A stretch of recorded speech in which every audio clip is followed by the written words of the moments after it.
जमाने के लिए हल्का सा दही डालेंगे। तो दही हम ऐसे ही नहीं डालेंगे, तो यहाँ पर मैंने आधा चम्मच दही लिया है और ये दही बिल्कुल भी खट्टा नहीं है। इस बात का आपको खास ख्याल रखना है कि आपका दही खट्टा नहीं होना चाहिए।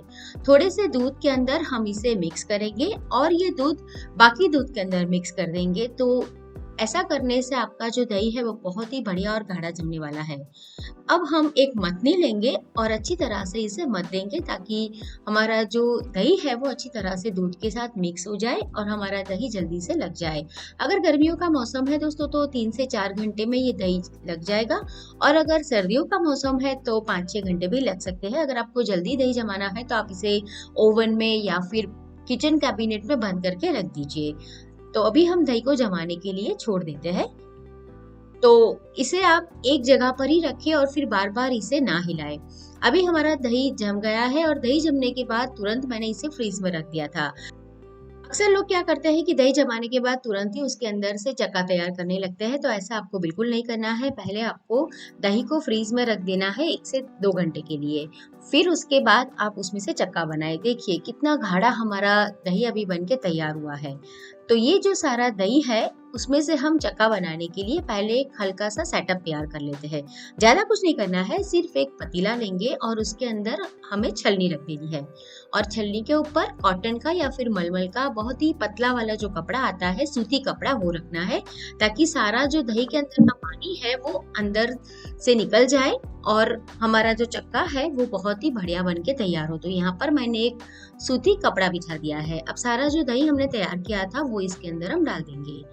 ये दही में से आप जब चक्का बनाते हो तो आपको इसे कम से कम फ्रीज के अंदर 24 से लेके 48 घंटे तक आपको इसे रख देना है। तभी इसके अंदर का जो सारा पानी है वो ड्रेन हो जाएगा और आपका जो चक्का है वो बहुत ही बढ़िया गाढ़ा तैयार होगा। हलवाई लोग इसी तरह से बाहर मार्केट में चक्का तैयार करते हैं और फिर उसके अंदर से अलग अलग फ्लेवर वाले श्रीखंड तैयार करते हैं। तो आप घर पर बहुत कम खर्चे में आसानी से इसे तैयार कर सकते हो, ज्यादा कोई मेहनत भी नहीं है। तो अब देखिए अभी इसमें से पानी निकल रहा है। पहले काफी पानी निकल जाएगा, फिर धीरे धीरे धीरे इसमें से पानी निकलता रहेगा। तो आधे घंटे के बाद इसमें से काफी सारा पानी अभी निकल गया है। अब क्या करेंगे, इसके ऊपर हम एक डिश रख देंगे और उसके ऊपर कोई भारी चीज रख देंगे ताकि जल्दी से इसका जो पानी है वो ड्रेन आउट हो जाए। और फिर ये सारा जो सेटअप हमने तैयार किया था इसे हम फ्रीज में रख देंगे। फ्रीज में नीचे रखेंगे, फ्रीजर में जहाँ बर्फ जमाते हैं वहां नहीं रखना है। फ्रीज में इसे हम कम से कम 24 घंटे से लेकर 48 घंटे तक रख सकते हैं। तो मैंने इसे 24 घंटे तक फ्रीज में छोड़ दिया था। तो आप देख सकते हैं कि सारा पानी उसका निकल गया है और बहुत बढ़िया हमारा चक्का तैयार हुआ है। इतना पानी इसके अंदर से अभी और निकला है। ये पानी का इस्तेमाल आप कोई सब्जी बनाते हैं तो तरी बनाने के लिए कर सकते हैं या फिर इसमें बेसन और दही मिलाकर कढ़ी भी तैयार कर सकते हैं। तो अभी मैं आपको ये चक्का दिखा देती हूँ। एक बाउल लेंगे और उसके अंदर हम ये चक्का निकालेंगे। वैसे तो मार्केट में आपको इस तरह का चक्का रेडी भी मिलता है, लेकिन घर में जब बनाते हैं तो वो बहुत ही शुद्ध बनता है और बहुत ही कम खर्च में तैयार होता है। देखिए इस तरह का आपका चक्का तैयार होना चाहिए। तो ये बहुत ही गाढ़ा है। अब इसके अंदर से हम श्रीखंड तैयार करेंगे।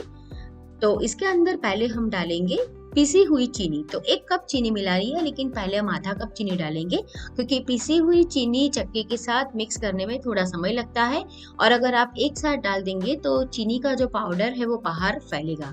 तो आधा डाल देंगे, आधा बाद में डालेंगे। अगर आपको ज्यादा मीठा पसंद हो तो आप इसकी जो क्वांटिटी है पाउडर शुगर की वो बढ़ा भी सकते हैं, लेकिन ध्यान रहे कि पाउडर शुगर ही आपको मिलानी है। हम जो नॉर्मल चीनी इस्तेमाल में लेते हैं वो कभी मत डालें। पाउडर चीनी से क्या होगा कि हमारा जो चक्का है वो बहुत ज्यादा लूज नहीं होगा। जब चक्के के साथ हम चीनी मिक्स करते हैं तो वो हल्का सा लूज हो जाता है, तो पाउडर चीनी मिलाने से वो ज्यादा लूज नहीं होता है। अब बाकी जो आधा कप चीनी थी वो डाल देंगे। अगर आप डायबिटिक पेशेंट के लिए इसे बनाना चाहते हैं दोस्तों तो जो आर्टिफिशियल स्वीटनर आता है जैसे स्टीविया है तो आप उसका इस्तेमाल भी कर सकते हैं। तो आप वो डालकर भी उनके लिए ये श्रीखंड बना सकते हैं। तो ये तो हो गया हमारा बेसिक चक्का तैयार। अब इसके अंदर आप अपनी पसंद के हिसाब से कोई भी फ्लेवर डालकर अपनी पसंद का श्रीखंड तैयार कर सकते हैं। जैसे अभी गर्मियों का मौसम है तो इसके अंदर आप आम डालें और फिर आम श्रीखंड तैयार कर सकते हैं। पाइनएप्पल, स्ट्रॉबेरी, ब्लैकबेरी, बहुत तरह के श्रीखंड मार्केट में अभी आजकल मिल रहे हैं, लेकिन आज हम बनाने वाले हैं केसर इलायची फ्लेवर का श्रीखंड, जो बहुत ही बेसिक है। तो जिसके लिए मैंने केसर को पहले ही भिगो कर रख दिया था। इसमें बहुत बढ़िया कलर आने के लिए मैंने थोड़ा सा केसर इसके अंदर ज्यादा लिया है और 1 घंटे पहले भिगा कर रख दिया था। देखिए कितना बढ़िया इसका कलर आया है। केसर हमें थोड़ा सा ज्यादा डालना है। आप चाहे तो आर्टिफिशियल कलर का इस्तेमाल भी कर सकते हैं, लेकिन मैंने नहीं डाला है। अब इसके अंदर हम इलायची डालेंगे, लेकिन इलायची को हमें कूटना नहीं है। उसके जो साबुत दाने आते हैं वो ही हमें इसके अंदर डालने हैं। इससे बहुत ही बढ़िया स्वाद आएगा। अगर आपको ऐसा पसंद नहीं है, खाते वक्त अगर इलायची आती है आपके मुंह में और वो पसंद नहीं है, तो आप इलायची का पाउडर भी इसमें मिला सकते हैं।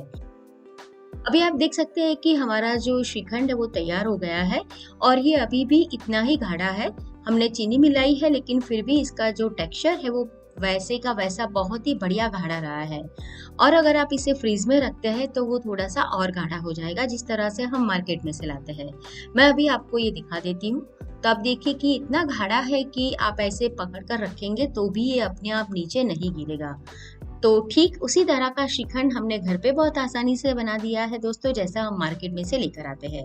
अब इसके अंदर हम थोड़ा सा मार्बल इफेक्ट देंगे, तो जिसके लिए मैंने हल्का सा दूध बचा के रखा था, थोड़ा डाल देंगे। और इसे डालने के बाद इसे हम बस 1 या 2 बार ही मिक्स करेंगे, ताकि हमारे श्रीखंड के अंदर मार्बल इफेक्ट आ जाए। तो इसे हमें पूरा मिक्स नहीं करना है। तो हमारा श्रीखंड अभी तैयार है खाने के लिए। आप चाहे तो अभी सर्व करें या फिर इसे थोड़ा ठंडा करके फिर बाद में सर्व करें। तो मैं अभी इसे प्लेट के अंदर निकाल देती हूँ। तो अगर आप ये श्रीखंड ऐसा ही सर्व करना चाहे तो कर सकते हैं, लेकिन जब भी आप कोई खाने की चीज प्लेटिंग कर रहे हैं तो इसे हल्का सा गार्निश करके करेंगे तो उसका जो लुक है वो बहुत ही बढ़िया आएगा। तो मैं इसे प्लेट में निकालूंगी और फिर बाद में उसे गार्निश करूंगी। और गार्निशिंग भी आप अपनी पसंद के हिसाब से दोस्तों कर सकते हैं। आप चाहे तो थोड़ा सा ड्राई फ्रूट भी इसके अंदर डाल सकते हैं, जैसे काजू, बादाम और पिस्ता। मैंने अभी इसके अंदर कुछ नहीं मिलाया है, सिर्फ आज केसर और इलायची वाला फ्लेवर का श्रीखंड हमने तैयार किया है। तो इस तरह से प्लेट में निकालने के बाद इसके ऊपर हम थोड़े से इलायची के जो दाने हैं वो गार्निशिंग के लिए डालेंगे। गार्निशिंग आप अपनी क्रिएटिविटी के हिसाब से कर सकते हैं। आप इसके ऊपर चांदी का वर्क भी चाहे तो लगा सकते हैं, आपके पास घर में जो भी अवेलेबल है। मैंने हल्के से केसर के थ्रेड बचा लिए थे, तो वो अभी मैं इस तरह से इसके ऊपर डाल देती हूँ। और सबसे लास्ट में इसके ऊपर डालेंगे हम रोज पेटल, यानी कि गुलाब की पंखड़ियाँ। अगर है आपके पास तो डालें, नहीं तो ऐसे ही आप इसे सर्व कर दें। तो मेरे पास अभी घर में पड़ी थी तो मैं वो डाल रही हूँ। तो देखिए बातों ही बातों में हमने कितना बढ़िया बाजार से भी बहुत ही गाढ़ा और बेहतर श्रीखंड तैयार कर लिया है। तो ये रेसिपी को आपको एक बार जरूर ट्राई करना चाहिए। रेसिपी आपको कैसे लगी कमेंट करके मुझे जरूर बताएं। और ऐसी नई नई रेसिपी आपके लिए मैं लाती रहूं, इसके लिए मुझे मोटिवेट करने के लिए ये वीडियो को लाइक, शेयर और चैनल को सब्सक्राइब जरूर करें।